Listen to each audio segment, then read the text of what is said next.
राजकुमार भाटी साहब, क्या कहना है आपका? एक तरफ जो ओपिनियन पोल का आंकड़ा है और दूसरा बड़ा सवाल साथ ही साथ जैसे ये आंकड़ा आया है, इमरान प्रतापगढ़ी साहब भी कह रहे हैं कि मायावती जी को आना चाहिए इंडिया गठबंधन में।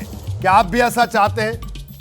नहीं, इमरान प्रतापगढ़ी जी ने कोई नई बात नहीं कही है। ये हमारी शुरू से नीति रही है। हम हमेशा, हमारी पार्टी भी, हमारे नेता श्री अखिलेश यादव जी भी और इंडिया गठबंधन की अन्य पार्टियां भी लगातार ये बात कह रही हैं कि जो बीजेपी को हटाना चाहते हैं, जो बीजेपी विरोधी पार्टियां, वो सब एक मंच पर आएँ।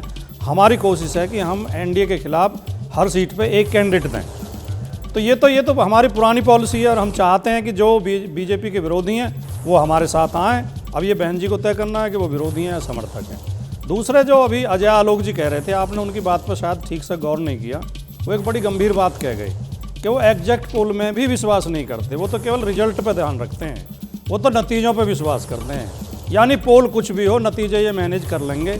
इसका संकेत तो यही जाता है। इसे मैं लोकतंत्र के लिए बहुत खतरनाक बयान मानता हूँ। तीसरी बात, जो ये सर्वे है, इस सर्वे बिल्कुल ठीक है, आपका कतई सही है, लेकिन ये सर्वे उस समय हुआ है जब इंडिया गठबंधन अभी न्यूट्रल गियर में है। अभी गियर डाला ही नहीं है हमने, अभी तो रेस पकड़ी नहीं है जी। जैसे ही हम रेस पकड़ेंगे, इन 100 सीटों का हम फेरबदल कर देंगे। 100 सीट इधर की आप उधर गिन लें और फिर देखें किसकी सरकार बन रही है। और ये हमारी गारंटी है कि 100 सीटें इनमें से बीजेपी की माइनस होनी, 100 से भी ज़्यादा माइनस हो सकती हैं। बीजेपी 200 से 235 के, एनडीए मतलब 200 से 235 के बीच रहने वाला है। और उधर जो का जो आंकड़ा है वो 300 से ऊपर जाने वाला है। ये एग्जैक्ट पोजीशन है। अभी ना संयुक्त घोषणा पत्र आया है, ना मुद्दे बताए गए हैं, ना संयुक्त रैलियां शुरू हुई हैं। जैसे ही एनडीए जो इंडिया गठबंधन की रैलियां शुरू होंगी, माहौल बदलेगा। लोगों की जो नाउम्मीद हो चुके हैं लोग, उनके अंदर उम्मीद जगेगी कि ये सरकार बनाने जा रहे हैं। जी बिल्कुल। भाटी साहब, मैं आपके पास लौटूंगा, लेकिन इस बीच सीधे लखनऊ चलते हैं, जहां मेरे सहयोगी संजय त्रिपाठी हैं। उनके साथ कुछ लोग मौजूद हैं। जनता का क्या कुछ कहना है, ये जो आंकड़ा सामने आया। संजय, जल्दी से मैं आपके पास जितने लोग हैं चाहूंगा कि उनकी प्रतिक्रिया आप जरूर लें। बिल्कुल, जनता की बात जनता के मुंह से ही सुनेंगे। सर, सब जल्दी से बता दें कि एबीपी न्यूज़ का जो सर्वे है उसके हिसाब से अगर आज चुनाव होते हैं तो एनडीए गठबंधन फुल मेजोरिटी के साथ गवर्नमेंट बनाएगा। क्या रिएक्शन? यस, बिल्कुल सही कह रहे हैं। और 305 से लेकर 335 तक जो है इनकी सीटें आनी चाहिए।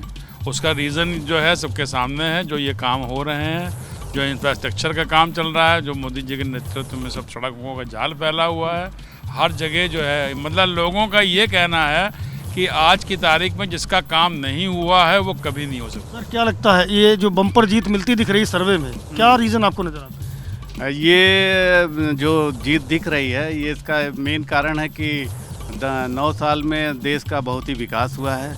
हर क्षेत्र में विकास हुआ है। हम आत्मनिर्भर हुए हैं और इसमें कोई दो राय नहीं है कि बीजेपी इस बार 300 से 350 सीटें ले जाए। क्षेत्र विकास हुआ, सर मानते हैं, सहमत हैं इनकी बात? बिल्कुल बिल्कुल, हर क्षेत्र में, मतलब न केवल हिंदुस्तान में बल्कि बाहर के देशों में भी भारत की प्रशंसा इसीलिए हो रही है कि पहले भारत में कुछ भी नहीं होता था। कहा यह जाता था कि भारत में सुई से लेकर और तलवार तक सब बाहर से ही आता है, और आज तलवार तक और तलवार से बढ़ के तोप तक भारत बना रहा है। तोप तलवार सब बन नहीं देश में, तो पर तलवार देश में बन रही है। आप कह रहे हैं सब कुछ देश में? बिल्कुल बिल्कुल, इसमें दो राय नहीं है। जब से मोदी जी की सरकार आई है तब से आज हिंदुस्तान विश्व स्तर पर पहुंच गया है।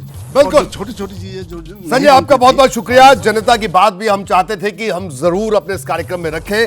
अब हमारे तमाम एक्सपर्ट मौजूद हैं, मैं जल्दी से आऊंगा। जी अजय जी, आपके पास आ रहा हूं। एक प्रतिक्रिया मुझे बड़ी जरूरी। भाटी साहब ने जहां बात छोड़ी थी बीएसपी को लेकर, उत्तर प्रदेश की हम बात कर रहे थे।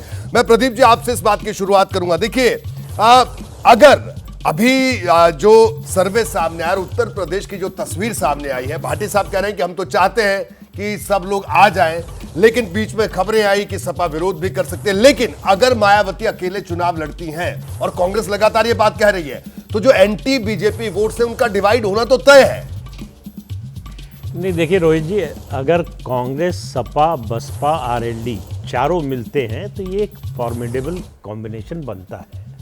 लेकिन हमने देखिए, भविष्य तो मैं नहीं जानता, भविष्यवक्ता नहीं हूँ, लेकिन जो इतिहास से, अतीत से सबक अगर लेना चाहें आप, देखें 1971 को याद कीजिए। मैं बार बार जब अलायंस की पॉलिटिक्स की बात होती है 71 और 89 का उदाहरण देता हूँ।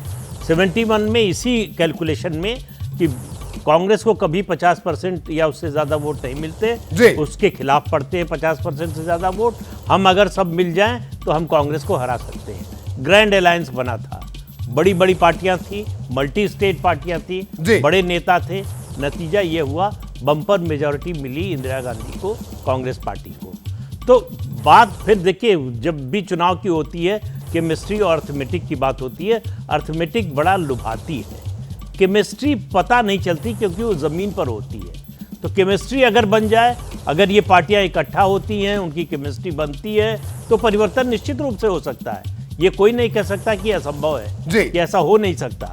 लेकिन क्या ऐसा होगा, ये सवाल इस बात का है कि जिस तरह से पिछले 9-10 साल में बीजेपी ने अपना सोशल बेस, सामाजिक आधार बढ़ाया है और उसको पुख्ता किया है, उसको तोड़ने के लिए आपको चुनाव से 3 महीने पहले अगर आप कोशिश करेंगे तो मुझे नहीं लगता कि बहुत बड़ी सफलता मिलेगी।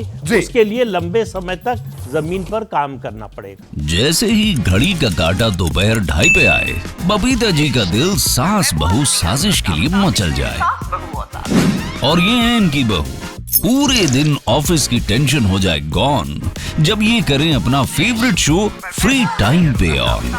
इनकी तरह आप भी देखें अपना फेवरेट शो अपने टाइम पर और डाउनलोड कीजिए एबीपी लाइव ऐप अपने स्मार्ट टीवी पर।